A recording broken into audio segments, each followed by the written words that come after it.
Worth it ba? Nabibili ka ng ganitong mga self-heating rice meals para sa inyong mga go bag? Paano ba siya i-prepare? Ano ba lasa nito?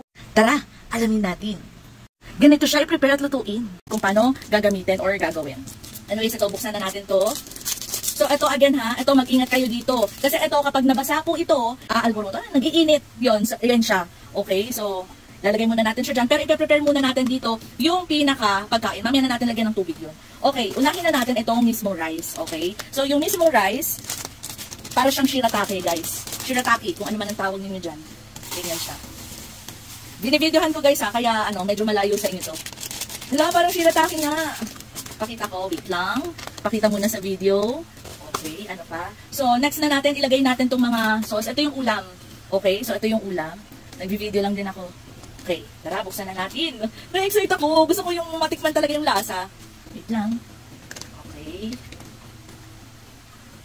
Ito na siya. Uy, ang bango! Hala, ang bango! Nagutom talaga. So, ayan ang ating self-heating. Isang beses ko lang ito gagawin, kaya alam nyo, napakaswerte ng mga nandito sa live ko. Kasi sabi ko, videohan ko lang.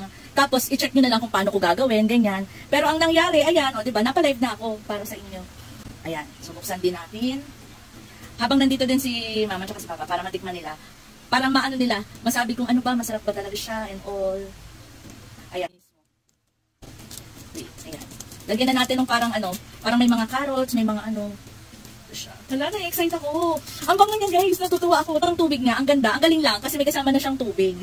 O, diba? So, lagyan natin. And, para sure. Ayan. Okay. So, tanggalin ko muna to. Tanggalin muna natin to. Ayan. Okay, ito na yung nakakakaba na part. Ayan na, guys. Ayan na, wait. Hala. Ayan na siya, nag-alboroto na, wait. Hala. Ayan. Kita nyo, nag-alboroto na siya. Di ba nilagyan lang natin yan ng tubig, ha? Ilalagay na natin itong mismong food para maluto na siya. Okay? So, kailangan maingat kayo kapag iyan ay ginagawa ninyo. So, syempre, tatakpan na natin siya nito para siya ay maluto na. At iiwan natin siya for 15 minutes. Okay? Okay. Hala, yun na siya. Luto na nga siya. Haluin muna natin, no?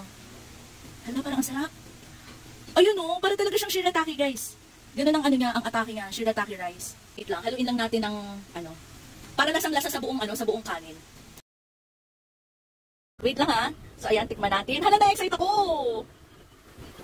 Ito na ang ating self-heating. Ang init. Self-heating rice. Ay! Masarap! Guys, approve. Ang sarap niya. Wait lang. Wait. Isa pa. Yung rice niya, para talaga siyang shirataki. Ganun talaga yung rice. Sarap. Mainit. So, worth it nga ba? Kung sa lasa, oo, sulit na to. Ultimo tubig kasama na sa package. Wala ka nang poproblemahin pa. May container, kutsara pa. May rice, may ulam pa. Kaya maganda na meron kayong mga ganito sa inyong mga go bags.